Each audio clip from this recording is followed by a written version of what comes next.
안녕하세요. 오늘은 출애굽기 13장 말씀을 함께 보도록 하겠습니다.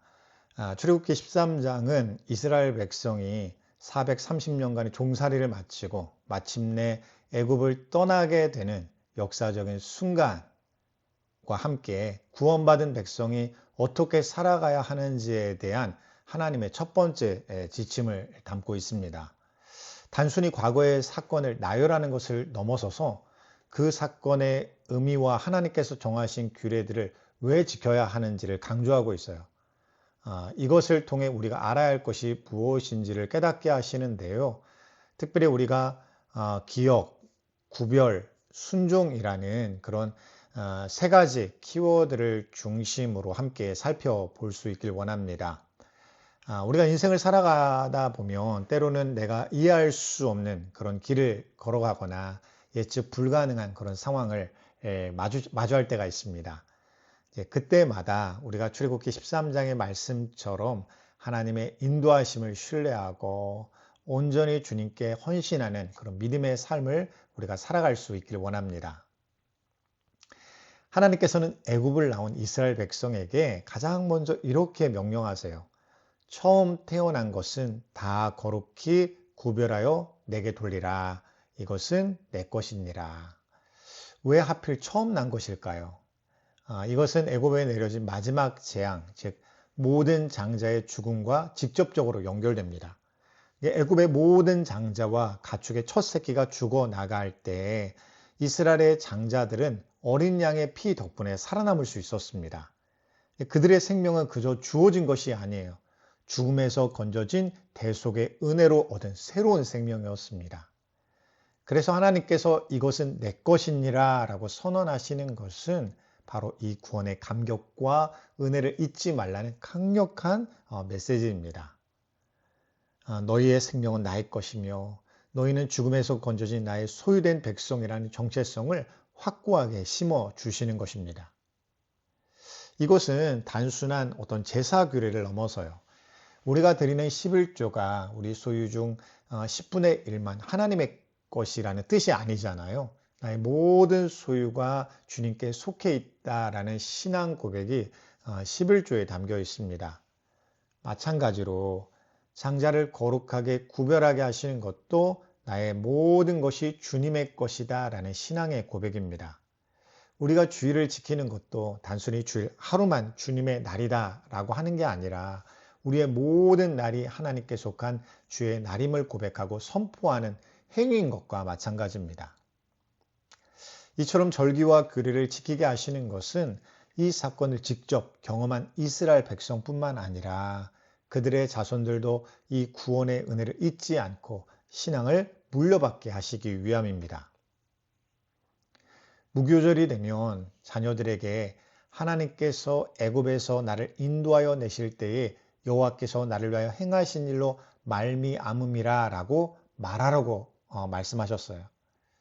우리에게는 먼저는 내 신앙을 지켜야 할 사명이 있습니다. 그런데 여기에서 한 걸음 더 나아가 하나님의 구원과 진리가 다음 세대로 이어지게 하는 것이 매우 중요합니다.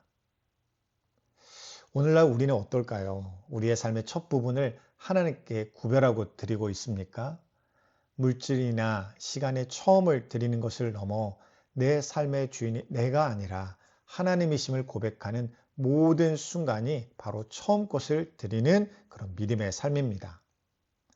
또 우리의 삶이 다음 세대를 위한 살아있는 기념비가 되어서 우리가 경험한 예수 그리스도의 은혜와 그분이 우리를 얼마나 소중히 여기시는지를 우리가 전할 수 있기를 바랍니다. 이제는 광야를 향한 이스라엘 첫걸음이 시작됩니다. 그런데 하나님께서는 이스라엘을 가나안으로 가는 가장 빠른 길, 즉 블레셋 사람의 땅의 길로 인도하지 않으셨어요. 왜 그렇습니까? 하나님께서 이 백성이 전쟁을 보면 후회하여 애굽으로 돌아갈까 하셨습니다 라고 이야기해요.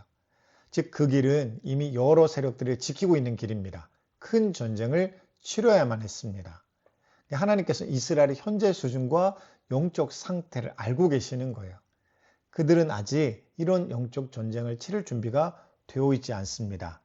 그래서 적대 세력을 만나면 두려움에 발길을 돌려 애굽으로 돌아갈 수 있는 그런 상태였습니다. 이것은 우리의 인생에도 중요한 통찰을 주는데 우리는 늘 빠르고 편안한 지름길을 원하는 마음이 있잖아요. 그런데 하나님은 때로 우리를 우회로로 인도하신다는 거예요. 당장은 이해할 수 없고 더뎌 보일지라도 그 길이야말로 우리를 연단하고 보호하며 가장 선하게 인도하시는 하나님의 지혜로운 길이라는 것입니다. 하나님께서는 우리에게 감당치 못할 시험을 허락하지 않으시고 감당할 수 없는 것은 피하게 하시거나 때를 기다리게 하신다 말씀하셨습니다.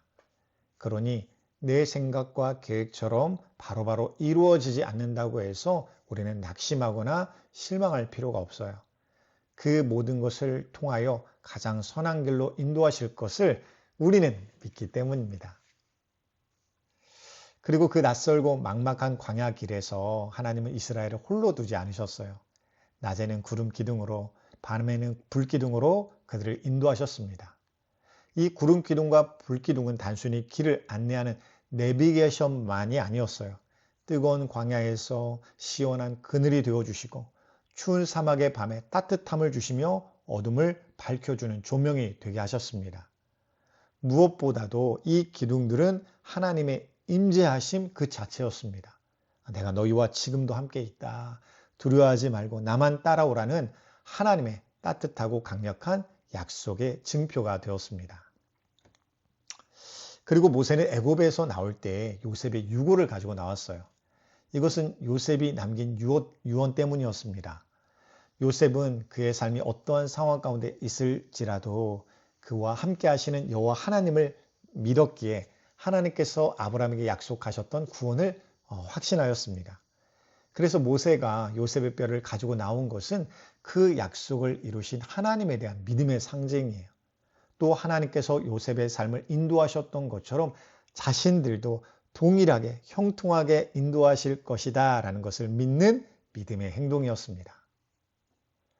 사랑하는 여러분, 지금 나의 삶이 더디고 돌아가는 길처럼 느껴지고 계신가요? 왜 하나님께서 나를 더 편안하고 빠른 길로 인도하지 않으시는지 그런 마음이 들지는 않으세요?